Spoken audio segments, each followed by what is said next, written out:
This is indeed the tragic prelude where a family forces a smile to face life, and mother's screams abruptly cause little Boo to jump in shock. Evidently, her stepdad is still in a state of bewilderment, lagging half a beat behind. One morning, little Boo was awakened by a mournful and lingering wail, which seemed to hypnotize him so naturally. In a daze, he strolled downstairs to find the funeral ceremony nearing its end. Suddenly, an old lady grabbed little Boo and started recounting non-stop her escape stories with Grandma from the Germans.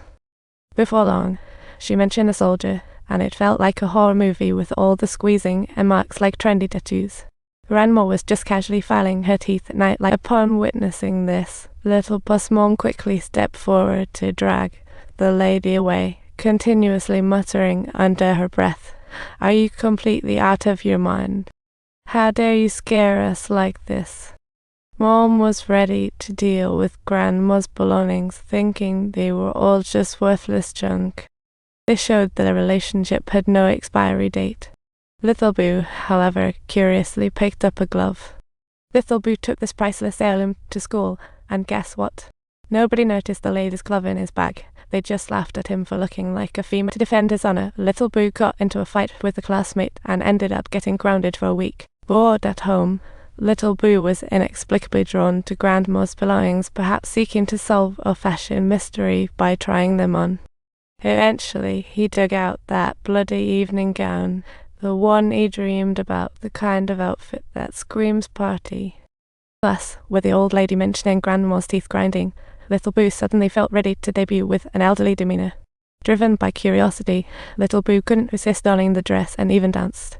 However, his stepdad walked in on this scene, and suddenly the air was thick with awkwardness. Little Boo had become the family's problem child, and his parents sent him to boarding school. It's confirmed the principal is a psychologist, or rather, they just sent him there for therapy. This school is a bit peculiar, with only 3 staff members, and surprise, none of them are actually present. Among the motley crew, one is the life skills teacher, and surprise, she is the principal's wife. Little Boo was first to arrive, and by night, a badly burned Buddy showed up. Everyone was in a state of panic. On the very first day of school, all the students had assembled, creating a scene that resembled an extraordinary convention. Besides Little Boo and Mr. BBQ, there were other uniquely talented classmates. 2 other boys were brothers, and the last one was Ollie, the only girl quirky characters all around. In the first class, the principal laid down a series of rules that sounded like a prison schedule. What time to eat, what time to sleep, plus only 1 hour of free time a day. This is just a recipe for making misery entertaining. After hearing that, freedom-loving Ollie protested, "What is this place? It's practically a jail. I want to drop out right now." But parents and the principal had schemed this. They foresaw this backlash. Then, with a loud smack, the stick met Ollie's backside, sending shockwaves through the crowd and perfectly demonstrating the power of punishment. This is what happens when you don't behave. Little Boo understood he was sent here to become a normal student. But looking at these special classmates, he felt a bit uneasy. They may look bizarre, but they are truly the best people.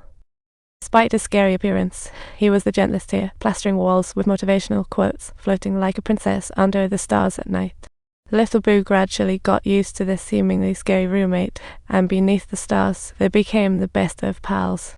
Especially that poor soul who looked like a monster, whose kindness made him Little Bus' unlikely protector. In the following classes, the principal kept droning on about the Bible, while cultural studies were still left out of the educational mix. This boring class made Ollie restless, and he always tried to escape, with his favourite trick being to ask to go to the bathroom where the principal only gave him 3 minutes. If he even went a second over time, he faced punishment, but Ollie found joy in that chaos, leaving school for more than just bathroom breaks.